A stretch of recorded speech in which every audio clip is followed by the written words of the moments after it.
seja bem-vindo ao Encontro com a Palavra.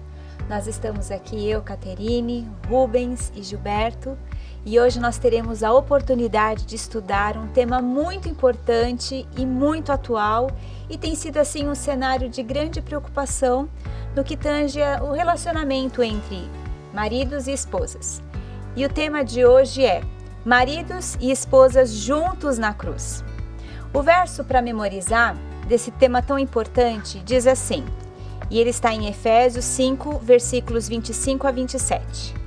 Maridos, que cada um de vocês ame a sua esposa como também Cristo amou a igreja e se entregou por ela, para que santificasse, tendo-a purificado por meio da lavagem de água pela palavra, para apresentar a si mesmo como igreja gloriosa, sem mancha, sem ruga, nem coisa semelhante, porém santa e sem defeito.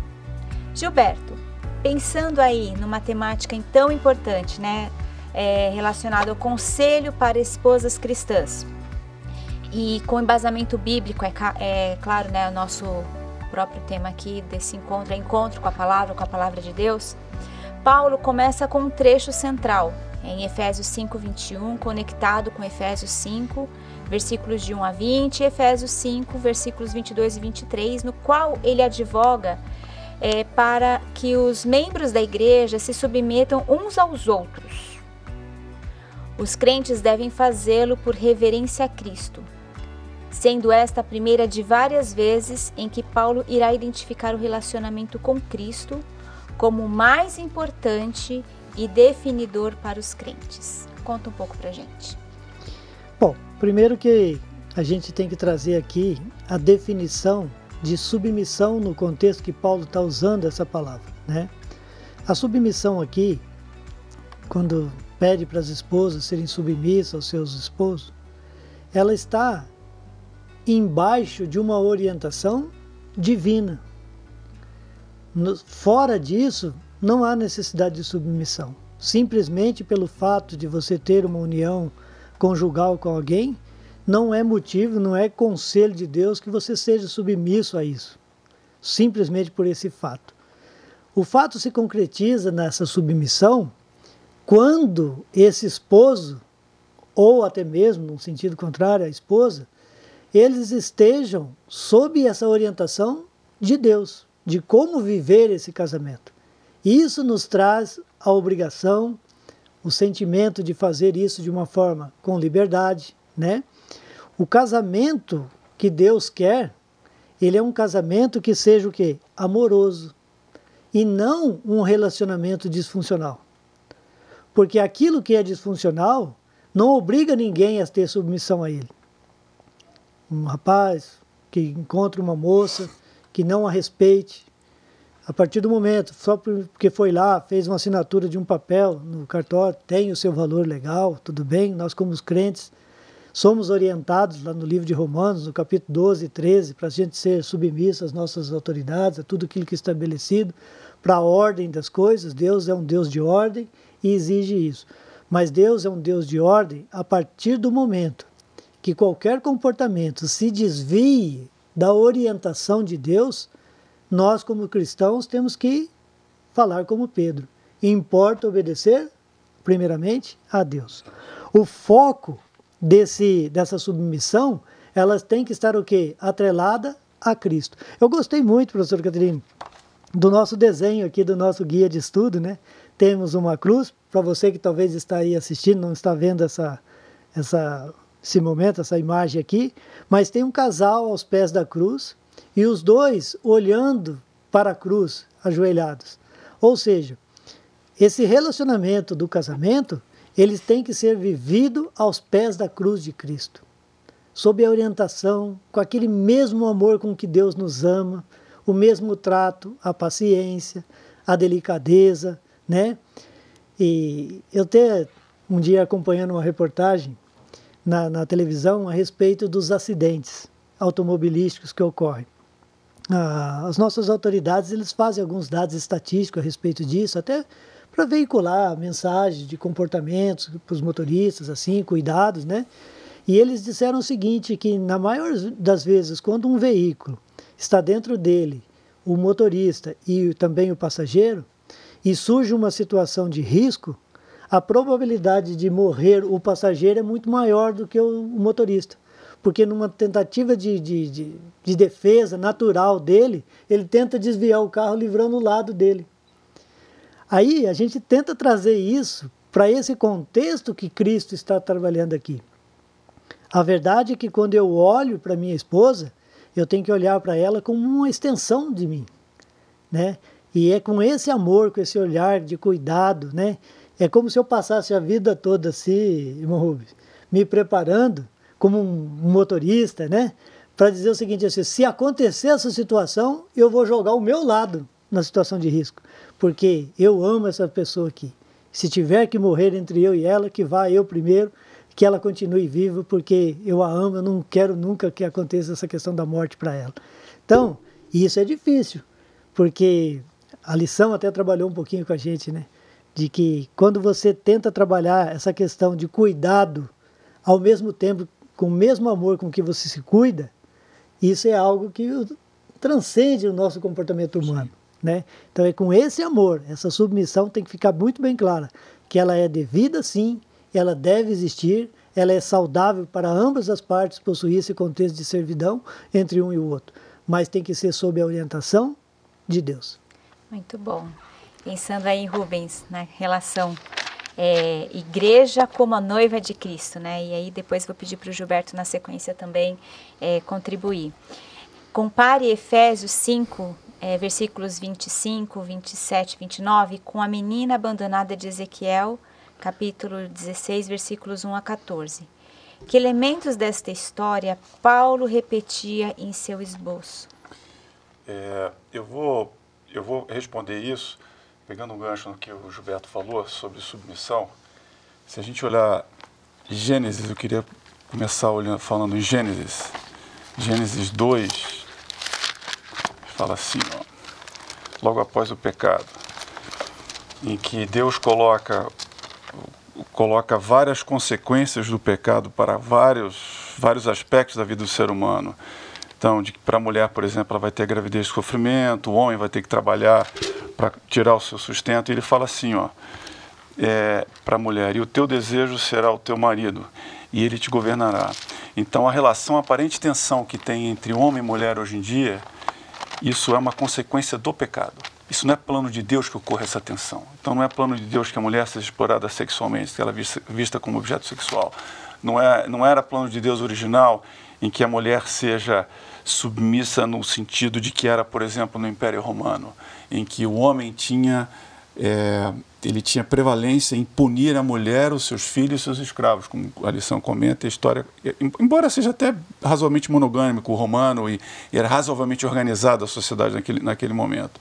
E daí nós temos Paulo colocando assim, como o irmão colocou, né? As mulheres sejam submissas ao seu marido, como ao Senhor. Isso é totalmente tirado fora do contexto e é explorado de maneira até razoavelmente leviana. Só que ele continua e diz assim, ó, o marido é o cabeça da mulher, como também Cristo é o cabeça da igreja. Até aí tudo bem, né? Está ainda reforçando o papel do homem. Só que ele fala assim, ó, maridos, amai vossa mulher, como também Cristo amou a igreja e a si mesmo se entregou por ela. Ou seja, o marido tem que amar a mulher e ele tem uma responsabilidade, segundo a Bíblia e segundo Paulo, maior do que a mulher, ao ponto dele se entregar, como o irmão colocou, pela mulher. E vocês podem notar que toda a sociedade, quanto mais cristã a sociedade mais a mulher ela consegue alcançar aquilo que é o plano divino de estar em igualdade com relação ao homem. Então você olha sociedades um pouco que não cristãs, você tem na África, você tem na Ásia, onde a mulher tem um papel de inferioridade, Oriente Médio, um papel de inferioridade maior do que o homem. Você vê a cultura ocidental, que é uma cultura que foi cristocêntrica, ou que foi cristã, embora hoje em dia está ficando um pouco mais diluída e fluida, você tem a mulher conseguindo ter um papel mais preponderante, de mais igualdade. E aí, respondendo especificamente o que você colocou, nós temos 4 elementos aqui em que Cristo olha a sua igreja como esposa e nós olhamos, e a Bíblia coloca a esposa como noiva, né? Então, nessa parábola de Ezequiel, por exemplo, ele resgata uma menina, ele lava a menina, escolhe como sua esposa, ou seja, o sangue de Cristo, você lava, né, lava a sua igreja, né, com seu sangue, com água, com o sangue de Cristo. Depois ele provê roupa para a sua esposa, ou seja, um manto de justiça de Cristo, em que ela fica protegida disso. Depois ele provê um presente para essa esposa, que é a salvação. Então resgata essa esposa e traz. E o último elemento que eu achei para mim, o mais bonito, é a moradia, em que eles agora estão morando juntos. A esposa e o marido moram juntos, como Cristo vai morar com a sua igreja por ocasião da sua volta. Que lindo, lindo. Gilberto, continuando aí, ele falou sobre a questão do amor, a esposa como a si mesmo, mas a igreja como a noiva de Cristo. Paulo, ele foi muito feliz, assim, né? Porque ele usou os costumes da realização dos casamentos nos seus dias, né? Como que isso, talvez para você que ainda não teve o contato com as formas de casamento, das instruções bíblicas, das comemorações, né? Nos momentos dos casamentos, mas ali nós temos nos evangelhos as parábolas das 10 virgens, né? E a gente passa a ter uma noção, através daquela parábola, de como acontecia ali os processos. Era mais ou menos assim. No dia que antecedia o casamento, à noite, os amigos dos noivos, o pessoal que era convidado ali para fazer, né, todo aquele processo, eles se reuniam à noite, né, na escuridão, lá na casa do noivo, onde ele morava. E depois eles saíam em cortejo, com aquelas tochas acesas, e cantando músicas alegres, né? Músicas com ritmos maravilhosos, que levantavam-se a alegria, que davam um processo de reflexão. E eles iam em direção à casa da noiva. E lá também a noiva, ela tinha, hoje nós temos as daminhas, né, de casamento, ela também tinha as damas de casamento, e era papel da família, juntamente com essas damas, de trabalhar o enfeite da noiva. Então ela era toda enfeitada, né, aquele dia especial, né, para ela, roupas e tudo mais. Então, quando o noivo chegava, era papel do pai, ou então de alguns daqueles convidados próximos ali a participarem da festa, trazer a apresentação da noiva para o noivo. E quando ele a via, nossa, ela estava assim deslumbrante, bonita, linda, porque todas aquelas pessoas que a amavam fizeram o melhor para que ela pudesse estar preparada para aquele momento, né? E aí eles se juntavam, e aí eles se dirigiam para o novo lar, que eles iam morar juntos. E isso, traçando esse paralelo com a nossa caminhada, a igreja como noiva de Cristo, né? Na verdade, nós estamos sendo preparados. E ao sermos preparados, Deus entende que nós vamos passar por fases de crescimento. Você olha para um casamento, o que primeiro acontecia? O noivado, depois vinha a preparação para a cerimônia em si, e depois o quê? Uma vida toda de coabitação no novo lar. E tinha festa antes. Tinha festa também, né? E eles comemoravam a celebração do casamento. Tem uma questão teológica aí também. Teológica aí também. Então, nós somos essa noiva que está sendo preparada para o encontro com Cristo, para esse novo lar, né? E aqui eu gostei muito, assim, não sei se vocês também tiveram essa mesma compreensão. Vocês percebem que Paulo fez uma analogia diante de um contexto de festa e de alegrias? Aquele casal teria pela frente, talvez, enfrentar problemas financeiros, sim, problemas econômicos, na educação dos seus filhos. Mas o que ele está dizendo aqui? Que essa caminhada tem que ter alegria durante ela. Não é só para a gente ter alegria no céu quando Jesus voltar.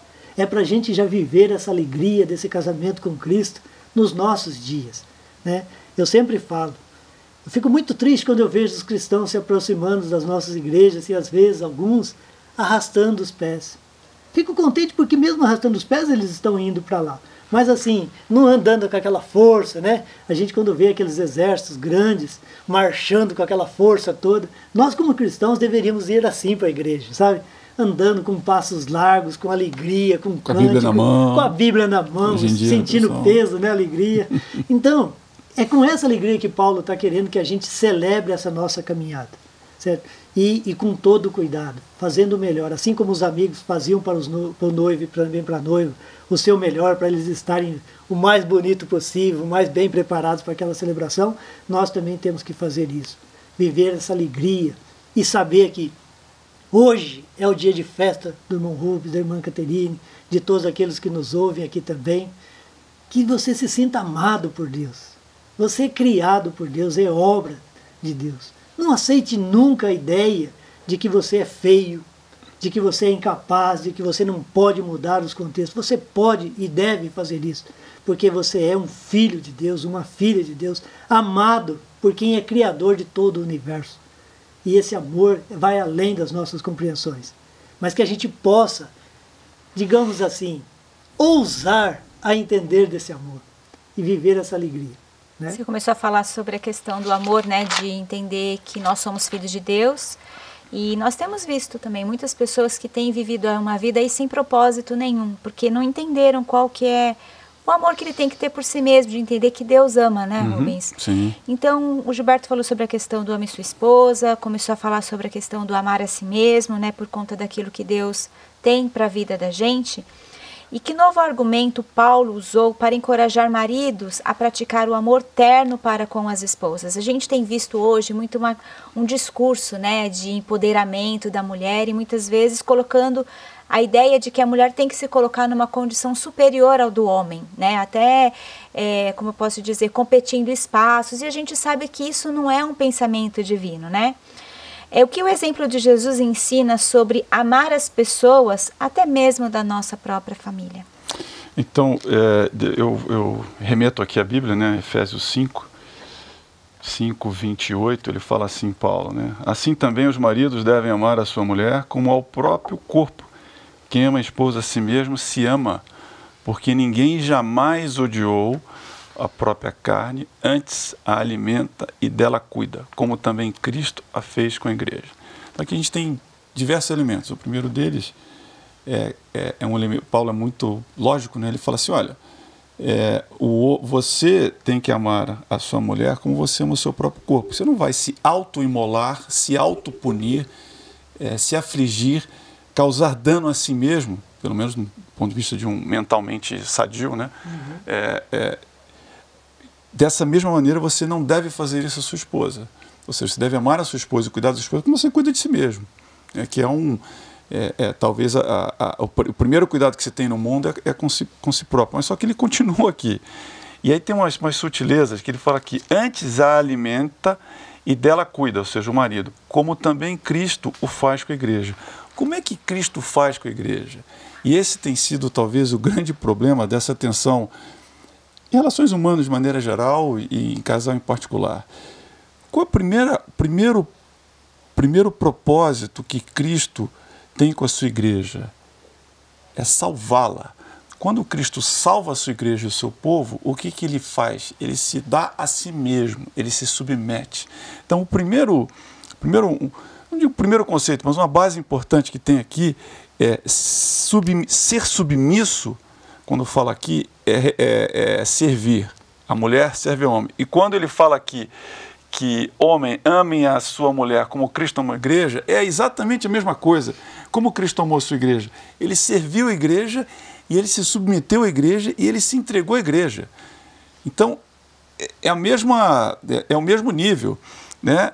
E o que nós vemos hoje, a senhora colocou muito bem, ter essa tensão homem e mulher, é porque infelizmente, hoje, cada um, e aí abstraindo um pouquinho da lição da igreja e falando um pouco do nosso dia a dia, hoje em dia, cada um busca a si próprio.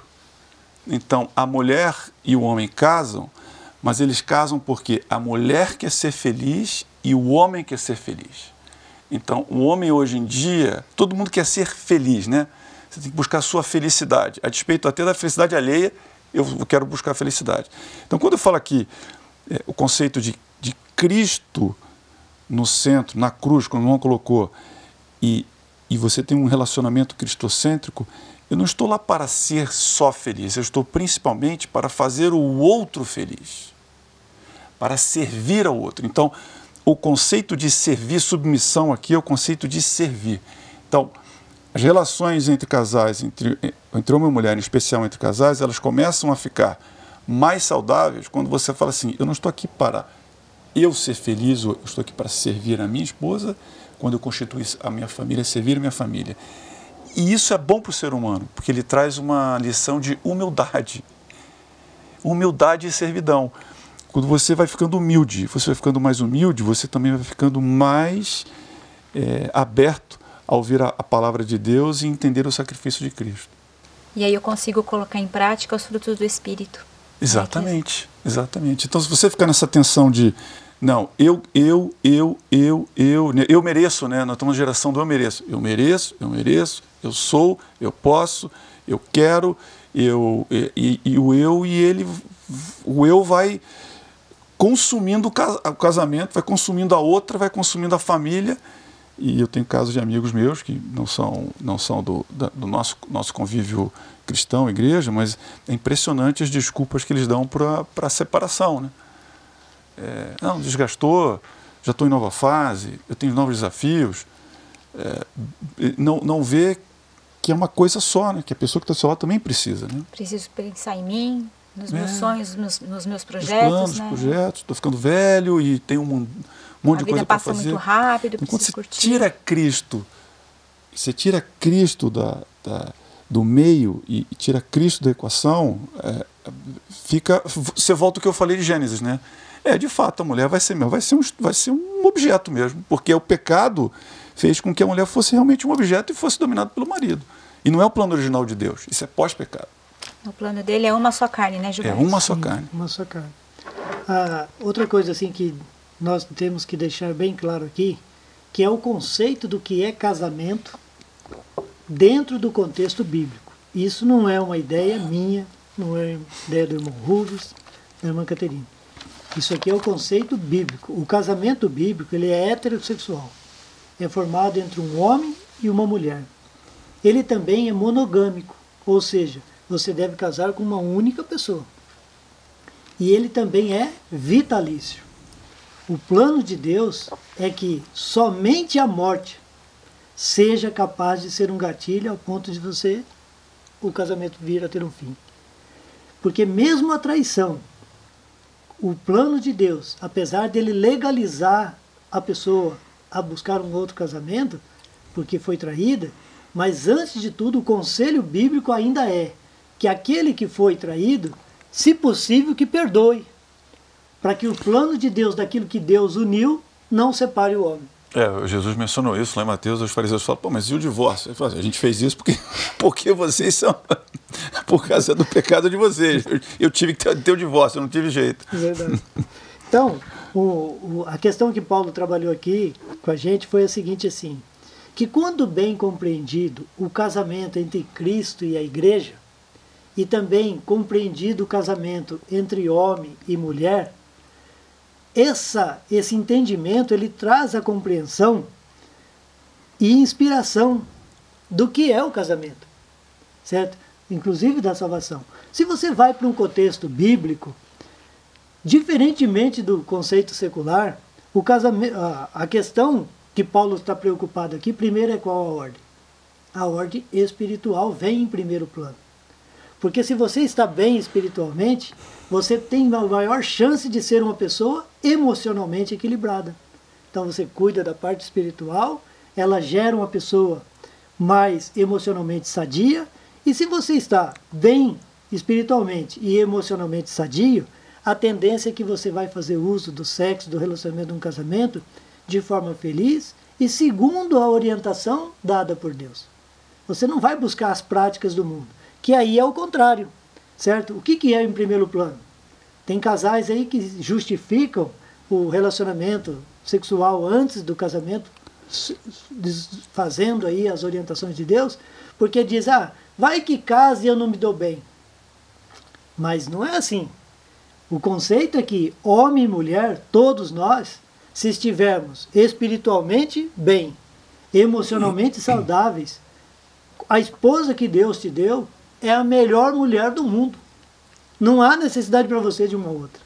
Certo? E você vai viver isso não como uma forma de barreira, de proibição, mas com alegria, com gratidão por Deus tê-lo abençoado com essa pessoa maravilhosa para viver esse casamento junto. E sabe o que vai acontecer? Os frutos disso gerarão propósitos na sua vida, na vida do seu cônjuge, na vida dos filhos, e a gente passa a viver a tão sonhada felicidade que muitos estão hoje aí desprendendo de economias, de partes financeiras tão altas e não conseguem alcançá-la, porque não está na ordem certa. Primeiro quer buscar o lado sexual, depois isso aqui, se a gente der, se for da vontade dos dois, então a gente vai buscar algo espiritual. Não é esse o conselho de Deus. Primeiro busca o espiritual, tenha um ser humano emocionalmente saudável, e aí você está preparado então para amar e servir, viver essa submissão no contexto de servidão. Porque do contrário você não vai conseguir viver isso. É você amar alguém além do onde termina você, né? Então, isso é algo divino mesmo. Mas se seguir o conselho de Deus, o casamento é uma bênção. É maravilha, é companheirismo, é alegria. Você vê os filhos dentro de casa, traz alegria, né? A gente fica feliz, sai para trabalhar, tem dia que está com dor de cabeça, né, irmão Rubens? Mas vai feliz, por quê? Porque aquela dor de cabeça é inferior ao propósito pelo qual você vive dentro do casamento. Amém. E qual é já pensando em finalizar, passou muito rápido, né?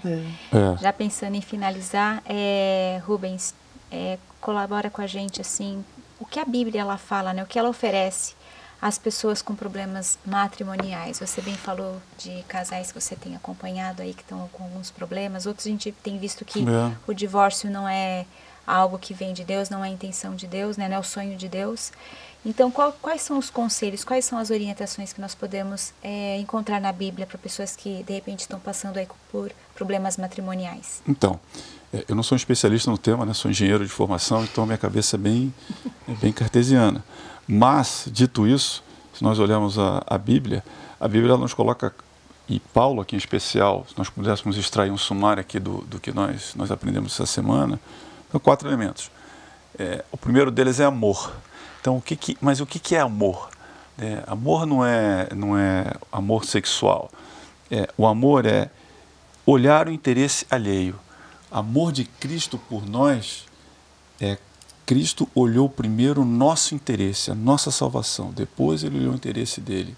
Se é que ele tem algum outro interesse a não ser nós, né? Mas esse é o primeiro aspecto, é você amor. Mas não é aquele amor só o beijinho, é o bombonzinho, é a florzinha. Isso é agrado, isso é demonstração. Amor, de fato, é você servir. Eu estou aqui para servir minha família, servir minha esposa. Isso é amor. É óbvio que beijinho, abracinho, um carinho, todo mundo gosta, né? Ela para você, você para ela. Mas o verdadeiro amor é aquele que você serve. Então esse deve ser a primeira base. O segundo é o sacrifício e entrega, ou seja, é o primeiro, é o outro, não é você. Primeiro a família, primeiro a sua esposa, primeiro é seu filho. E o segundo tem a ver com submissão, que Paulo fala aqui, humildade. O que é submissão? Humildade. Escuta primeiro, tenta entender, se colocar nos pés dos outros, na posição do outro. Seja humilde, né? Não seja impositivo, não seja... E o último elemento é fidelidade, ou seja, seja fiel. Né? Seja fiel ao propósito, como o João colocou, que você perante Deus e os homens, você se comprometeu. Então você tem amor, sacrifício, missão, fidelidade. Puxa vida, você pratica tudo isso, Rubens? É fácil? Não. Não é fácil, não é humano, como eu coloquei aqui, né? O pecado ele veio quebrar relações de casamento, ele veio trazer, quebrar não, mas ele veio, que é uma aliança eterna, mas ele veio criar confusão, criar ruído, né? O inimigo ele vem criando confusão e ruído. Então, como é que você consegue colocar isso aqui em prática? O amor, o sacrifício, submissão, fidelidade. É o que uma colocou. São os dois aqui orando aos pés da cruz. Sozinho, você não vai conseguir. Se nós sairmos daqui e tentar colocar em prática isso, sem ter Cristo, sem você ter uma vida de devoção, uma vida cristocêntrica, uma vida de oração, você não vai conseguir. Então, existem elementos para o casamento, em resumo, para o casamento dar certo, amor, sacrifício, submissão, fidelidade. Agora, isso é humano? Não. Você vai conseguir ser eu sozinho não consigo. Eu não consigo nenhum deles aqui sozinho. Mas você buscar a Deus todo dia, buscando o Senhor, transforma. É o que Paulo fala, né? Tira o velho homem. Aí você vai conseguir. Mas você precisa querer. Isso você é um precisa ato de fazer entrega. humildade, né? É um ato de querer humildade. entregar. É isso. E nem sempre é fácil, né, a gente parar para refletir quais são os pontos que nós também, né, daí falo para nós enquanto mulheres e Claro. os esposos também, né, de refletir em que ponto nós estamos falhando, né, porque muitas vezes é fácil a gente transferir o fracasso do casamento para o outro, mas até que ponto também eu tenho colaborado para que as coisas aconteçam dentro do modelo que Cristo pede para a gente, né. Então, o nosso desejo para você aí de casa, para sua família também, que Deus abençoe seu lar, que Deus abençoe o seu matrimônio, que você possa ter a presença do Espírito Santo de Deus dentro da tua casa, que possa ter a humildade de reconhecer a importância de, muitas vezes, parar, pedir desculpas, olhar para Cristo, né? Se colocar aos pés de Cristo e entender que nós somos dependentes dele o tempo todo. Essa é a chave para o sucesso. Os pés de Cristo como casal, inclusive, não só individualmente, como casal. Isso mesmo, enquanto casal, de entender que sem Cristo nós não somos nada. E que as bênçãos de Deus serão derramadas sobre a vida daqueles que pedem, né? Com humildade, né? Com espírito de gratidão também, né? E até mesmo nos momentos de dificuldade, né? Porque se a gente não estiver aos pés de Cristo, quando as tribulações vierem, como é que a gente vai ter forças para suportar e para passar pelas tribulações que todos nós passamos, né? Muitos, no momento de dificuldade, a primeira escolha que fazem é: vou sair fora, né? É isso. Tá difícil, né? É isso. E na verdade as dificuldades elas vêm também para nos fortalecer e para que a gente também tenha a oportunidade de ver o agir de Deus, o mover de Deus na vida da gente, né? Rubens, foi um prazer. Obrigado. Rubens está começando aqui com a gente no Encontro com a Palavra. Obrigado. Com certeza é o primeiro de muitos, né? Que ele estará aqui conosco. Gilberto também, mais uma vez, muito obrigada. E nós vamos encerrar agora com um momento de oração. Pai de infinita bondade, a nossa gratidão a Ti pela oportunidade de pararmos para estudar a Tua Palavra e também refletir a necessidade que temos a cada dia de ajoelharmos aos Teus pés, porque o Senhor é um Deus bondoso, o Senhor é um Deus que nos ama. E muitas vezes alguns pensamentos tomam conta da nossa mente, pensamentos que não vêm de Ti e que muitas vezes tentam nos afastar de Ti. Eu peço de uma maneira especial que venha estar com essa pessoa que está nos assistindo. Nós não sabemos quais são as lutas, mas Tu sabes, que ela possa sentir a Tua paz, o Teu direcionamento e a certeza de que o melhor do Senhor está por vir, porque o Senhor é bom o tempo todo. Amém. Pedimos as Tuas bênçãos, a Tua proteção e que a cada dia nós possamos ter o desejo de estudar mais e mais a Tua Palavra para sermos melhores servidores Teus. É o que peço no santo e bondoso nome de Jesus. Amém, Senhor. Isso. Esperamos você então no próximo Encontro com a Palavra. Até lá!